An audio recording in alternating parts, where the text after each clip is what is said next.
Alright, this video I'm gonna speak about the beauty of being a follower. Now, obviously I have studied all Bruce Lee's philosophies, all the books out there.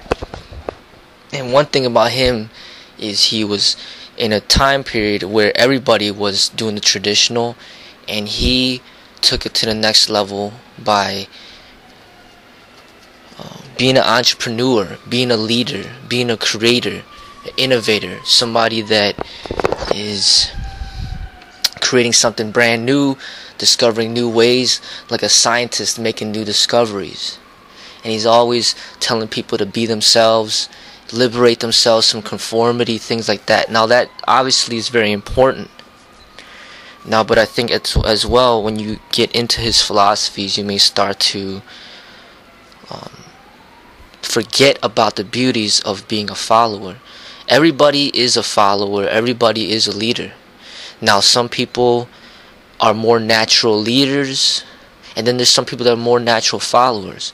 Followers, no matter if you're a more natural follower or if you're a more natural leader, it doesn't matter. There's beauty in both.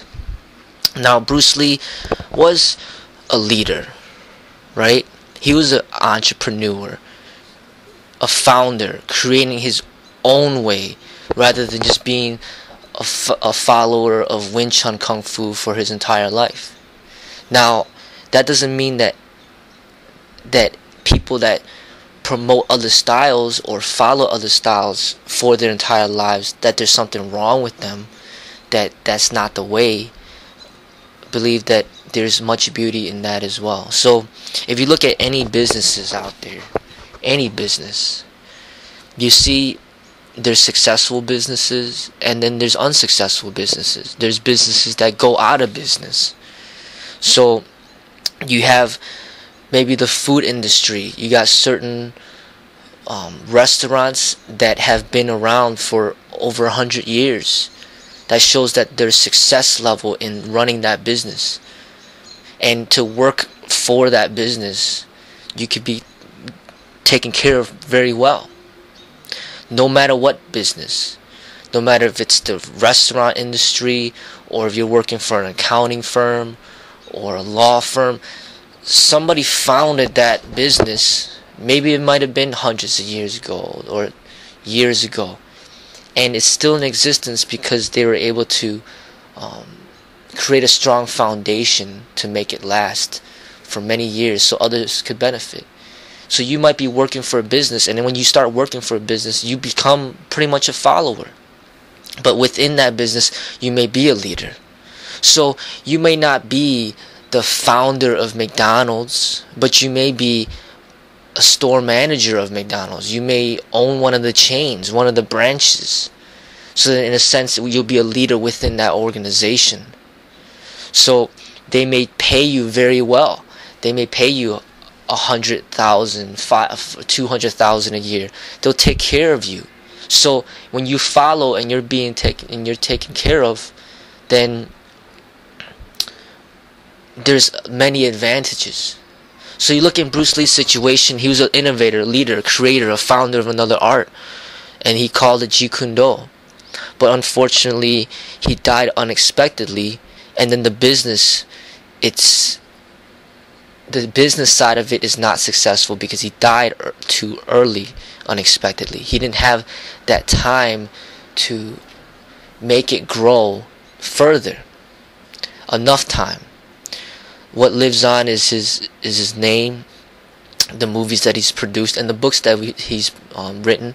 And then there's nothing left. We're left to kind of find our own way. We can't even create Jeet Kune Do schools because the founder is dead, and he didn't give anybody authorization to create Jeet Kune Do schools. So the business aspect of it is unsuccessful. It's hard to find people that are really into the Jeet Kune Do training and that understand it very deeply. These people are like mysterious, unknown people that you are lucky to bump into them in your life, but they're not out there commercialized in the public where everybody could see, find anybody where You bump into a martial artist and he's the type of person that studies Jeet Kune Do deeply. It's rare. You'll find a lot of karate people that study karate deeply. You find a lot of taekwondo people that study it deeply. You find a lot of boxers. You find a lot of wrestlers, but not a lot of people that really study the Jeet Kune Do. So the business aspect of it failed. And not failed, I mean, in a sense of where completely, but it's pretty much unable to grow further because the founder has passed away. So then you have other businesses like Taekwondo, where it's very successful. You find Taekwondo everywhere. Everyone practices it. It's extremely successful. Successful business. Now you got some people that practice Taekwondo, that promote Taekwondo, and that's what they do. So, but there's nothing wrong with doing that. They're a follower of the Taekwondo way, the system, and they're a promoter of it. Same thing with karate. So all these styles is just businesses that are growing. But just because Taekwondo is more popular than, or the business is more established than Jeet Kune Do, doesn't mean that it's better. And doesn't necessarily mean that it's worse, because really it's all subjective depending on what you like and dislike in the martial arts. But we see the beauties of Jeet Kune Do, which is a lot more holistic. It's more complete than Taekwondo. Not just physically, not just technique wise, but just everything, including the philosophy and everything. Bruce Lee would integrate everything, hopefully. So what I'm getting at is that this is just a way of understanding that this is how the structure works. And it doesn't mean that everybody is meant to create their own business. Followers, there's beauty in having the followers. Any successful business needs dedicated followers. Taekwondo would never be where it's at without the dedicated promoters of that art that further that business. Now it's a very successful business, and now MMA is a successful business, even though it's promoting, to me, a lot of violence and brutality and basically unspiritualness, lacking the spirit in the martial arts. But the positives is promoting the athleticism, promoting the techniques that are effective opposed to the ones that are not. It's a successful business. You see how strong it's growing. UFC is known by everybody now. It's a very successful business.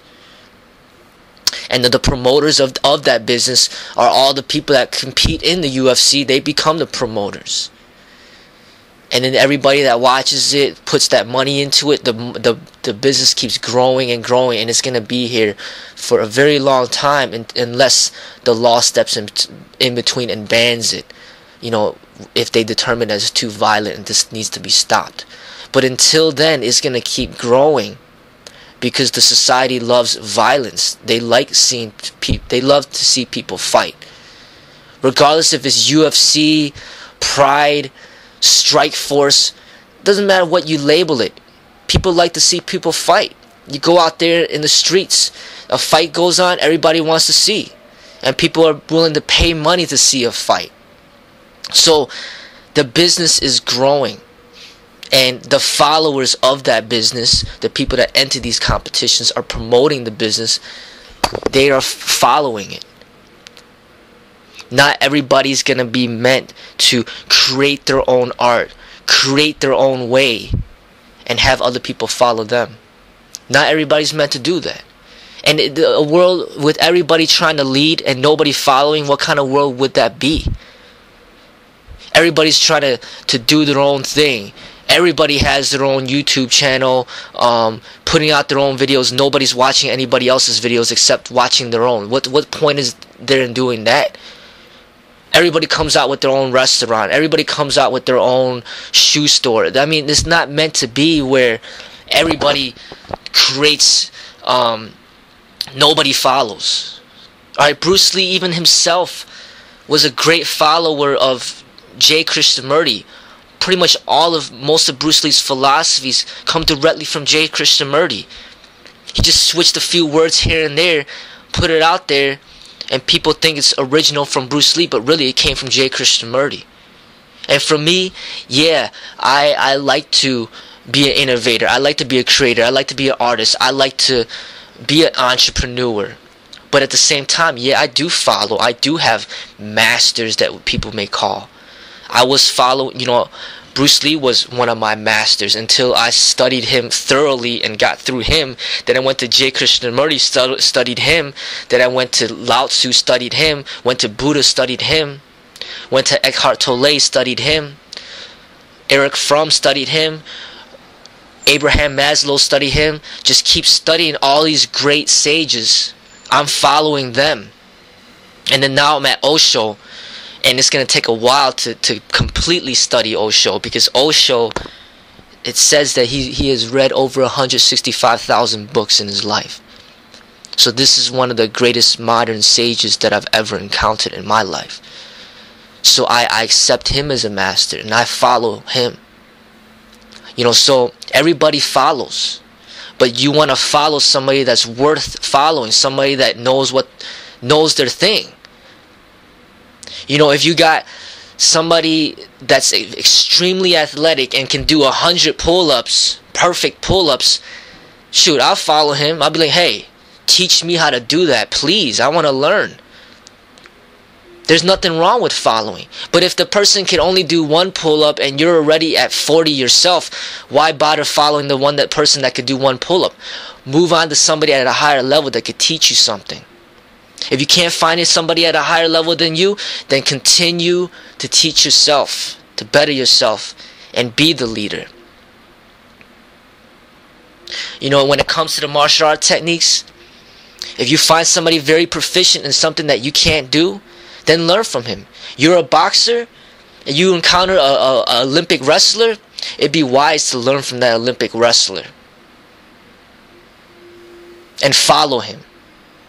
And that's what you need to do in order to learn, to follow. But if you cannot find anybody at a higher level than you, then yeah, create your own way. Don't follow. Because now you are creating a path for others to follow you. Because you're at a higher level.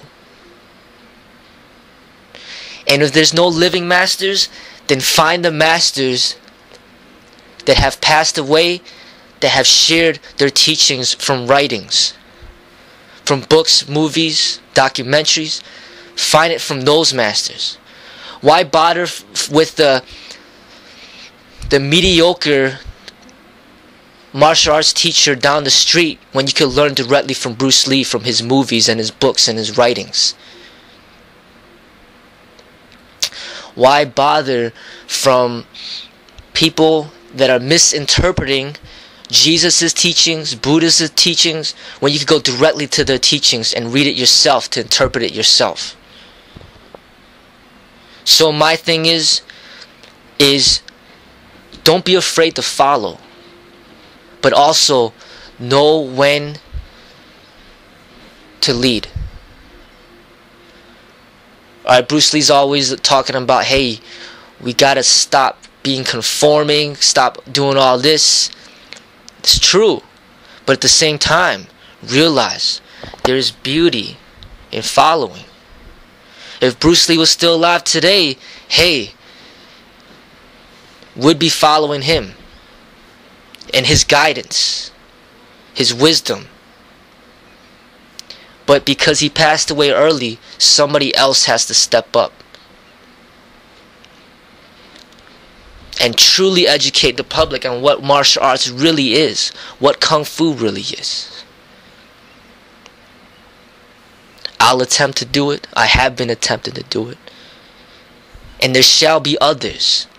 Don't let this cage fighting bullies, ignorant people lead. The masses have to be led by those who are wise, not the ignorant. So all the wise people that practice the martial arts, they got to step up and start educating.